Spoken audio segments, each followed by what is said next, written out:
बंदर और मगरमच्छ की कहानी। एक नदी के किनारे एक जामुन के पेड़ पर एक बंदर रहता था। उस पेड़ पर बहुत ही मीठे मीठे जामुन लगते थे। एक दिन एक मगरमच्छ खाना तलाशते हुए पेड़ के पास आया। बंदर ने उससे पूछा तो उसने अपने आने की वजह बताई। बंदर ने बताया कि यहाँ बहुत ही मीठे जामुन लगते हैं और उसने वो जामुन मगरमच्छ को दिए। उसकी मित्रता नदी में रहने वाले मगरमच्छ के साथ हो गई। वह बंदर उस मगरमच्छ को रोज खाने के लिए जामुन देता रहता था।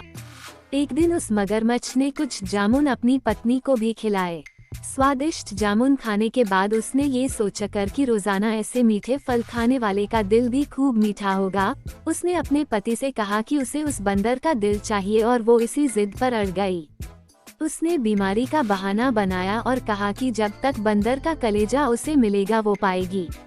पत्नी की जिद से मजबूर हुए मगरमच्छ ने एक चाल चली और बंदर से कहा कि उसकी भाभी उसे मिलना चाहती है।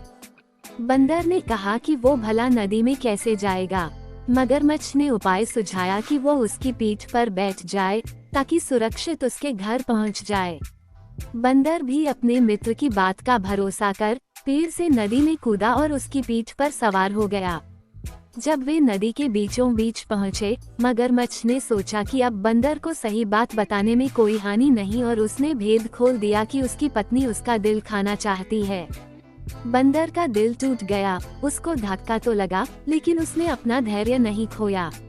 बंदर तपाक से बोला, ओ मेरे मित्र, तुमने ये बात मुझे पहले क्यों नहीं बताई, क्योंकि मैंने तो अपना दिल जामुन के पेड़ में संभाल कर रखा है।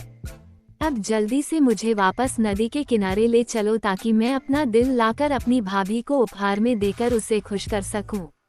मूर्ख मगरमच्छ बंदर को जैसे ही नदी किनारे लेकर आया, बंदर ने जोर से जामुन के पेड़ पर छलांग लगाई और क्रोध में भरकर बोला, मूर्ख, दिल के बिना भी क्या कोई जिंदा रह सकता है।